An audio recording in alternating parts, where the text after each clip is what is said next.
Државната изборна комисија ги потврди сите листи со кандидати кои што пристигнаа до синоќа, односно до законски утврдениот рок во кој што тоа требаше да го сторат партиите. 71 листа вкупно пристигнаа до просторите на Државната изборна комисија. На изборите на 11 декември ќе се надпреваруваат 5 коалиции и 8 политички партии.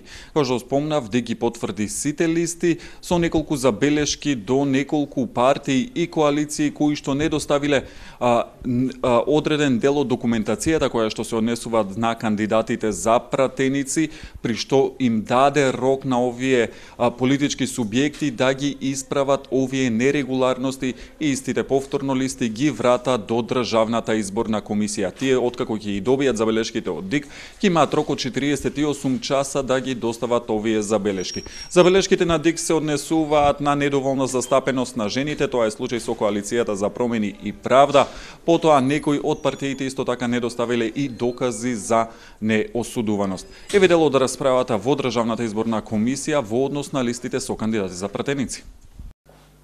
Сакам да потенцирам дека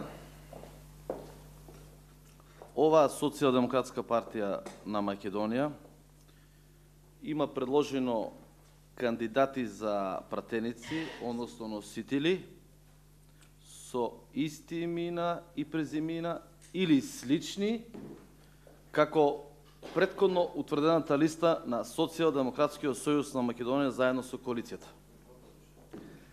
Сметам лично дека Државната изборна комисија е повторно на предизвик, бидејќи оваа листа е предложена се со цел да створи забуна кај гласачите, односно граѓаните на Република Македонија.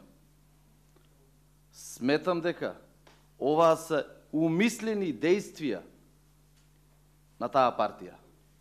Бидејќи беше кажано дека се констатира дека има елементи за кривично дело, дека некој подметнува листи на пратеници на Државната изборна комисија, доколку е уверен во она што го кажува, тога согласно член 31, став 4, кај што јасно стои дека Државната изборна комисија покренува иницијатива за дисциплинска постапка, поднесува барање за поведување прекршочна или поднесува кривична пријава до надлежен орган, при постоење на основи на сомнение дека сторена повреда на одредбите на овој законник, значи доколку смета дека има основ за поднесување кривична пријава до надлежен орган и има основани сомнение дека е сторена повреда на одредбите од овој закон, тогаш нека покрене постапка и нека се изгласа покренување на, односно поднесување на кривична пријава.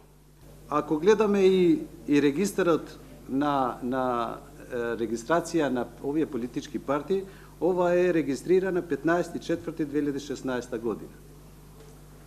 Ако ја земаме како е порано е регистрирана, и ова стварно е по нешто се гледа дека е ова е фантомска партија.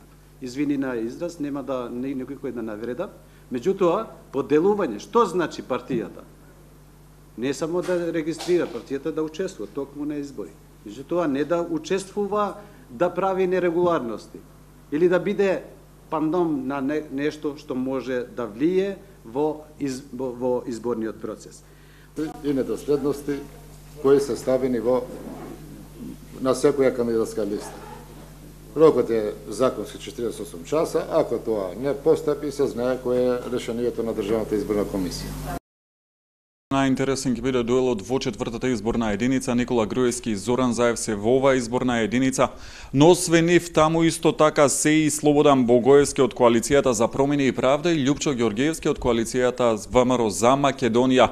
Освен во четвртата изборна единица, имаме интересни дуели во останатите изборни единици. Во првата изборна единица силите ќе ја одмерат Стево Пендаровски и Никола Поповски во двојката, Оливер Спасовски со Никола Тодоров. Во третата изборна единица Илија Димовски ќе се соочи со Љупчо Николовски, во петката Антонио Милошовски и Радмила Шекеринска, додека во шестата изборна единица Владимир Ѓорчев и Петре Шилеговски ги одмерат целите. Интересен е таму дуелот и во албанскиот политички кампус, традиционално Али Ахмети и Мендух Тачи ќе ги одмерат силите. Како што кажавме, сепак најинтересно ќе биде она што ќе се случува во четворката.